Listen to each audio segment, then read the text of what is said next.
राकेश शर्मा एक बड़ी और सफल सॉफ्टवेयर कंपनी के मालिक हैं। राकेश और उनकी पत्नी का घर उनके 2 प्यारे बच्चों रिहान और जानवी के साथ खुशियों से भरा था।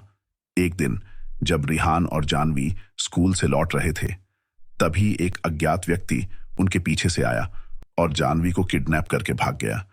रिहान ने उसकी कार का पूरा नंबर नोट नहीं कर पाता, वो सिर्फ आखिरी 4 अंक ही देख पाया।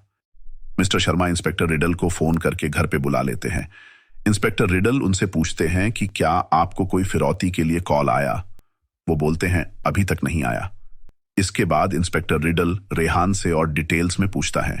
वो बताता है जिसने जानवी को किडनैप किया था वो एक पैर से लंगड़ा था और उसकी कार का नंबर 555 है। इंस्पेक्टर फिर घर के बाकी लोगों से पूछताछ करते हैं। उनके घर का माली कहता है जब बेबी का अपहरण हुआ तो मैं घर के बगीचे में काम कर रहा था। नौकर भी यही कहता है, मैं भी उस समय घर की सफाई कर रहा था। फिर वो उनकी कुक नीला से पूछता है। वो कहती है उस समय मैं तो मालकिन के साथ घर में खाना बना रही थी, मुझे कुछ नहीं पता। इंस्पेक्टर फिर घर में सबके कमरे की तलाशी लेते हैं, मगर कोई खास सबूत हाथ नहीं लगता। शाम को मिस्टर शर्मा को किडनैपर का फोन आता है। वो कहता है कि अगर बेटी की सलामती चाहते हो तो 50 लाख का इंतजाम करो। वो दोबारा फोन करके बताएगा कि पैसे लेके कहाँ आना है। हाँ, एक और बात, ये जो जासूस तुम लेके आए हो इसको भगा दो, वरना पैसा भी जाएगा और लड़की भी। इंस्पेक्टर को शक होता है इसमें किसी घर के सदस्य का ही हाथ है, क्योंकि सिर्फ इन लोगों को पता है मैं घर पर हूं। इंस्पेक्टर रिडल एक प्लान बनाता है।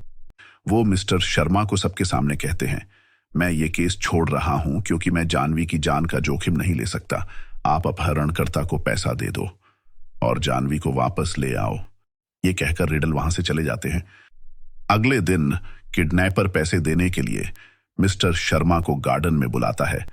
जैसे ही वो पैसे लेने वहां पहुंचा, पुलिस और इंस्पेक्टर रिडल ने किडनैपर को पकड़ लिया। इंस्पेक्टर को किडनैपर की गाड़ी में जानवी नहीं मिलती। इंस्पेक्टर उस अपहरणकर्ता को लेकर घर आ जाता है। मिस्टर शर्मा घबराकर इंस्पेक्टर से पूछते हैं, अब क्या होगा? बाकी किडनैपर्स हमारी जानवी को मार तो नहीं डालेंगे? इंस्पेक्टर रिडल कहता है, किडनैपर सिर्फ 2 लोग थे, एक हमने पकड़ लिया है और दूसरा इस घर में मौजूद है, जो घर की सारी जानकारी ये किडनैपर को दे रहा था। क्या आपको समझ आया कि दूसरा किडनैपर कौन है? सोचो और इसका जवाब आप कमेंट बॉक्स में लिखो। और हाँ, चैनल को सब्सक्राइब करना नहीं भूलना और बेल आइकन को जरूर दबाना। वो नीला की तरफ इशारा करते हैं और बताते हैं कि नीला किडनैपर की पत्नी है। ये किडनैपिंग का प्लान दोनों ने मिलकर किया था। जब मैंने इसके कमरे की तलाशी ली तो मुझे नीला के कमरे में से उसका मंगलसूत्र मिला और उसकी एक अकेली फोटो मिली जिसमें एक वॉकिंग स्टिक पीछे रखी थी। रेहान ने भी बताया था कि किडनैपर लंगड़ा था। तभी मुझे शक हुआ, मगर मैं इन्हें रंगे हाथ पकड़ना चाहता था। फिर मैंने यहां से जाने का नाटक किया और किडनैपर के फोन का इंतजार करने लगा। मैंने आपके घर का फोन टैप करवा रखा था। जैसे ही किडनैपर ने आपको पार्क में बुलाया, मैंने तभी उसे पकड़ने के लिए गार्डन में फील्डिंग लगा दी थी।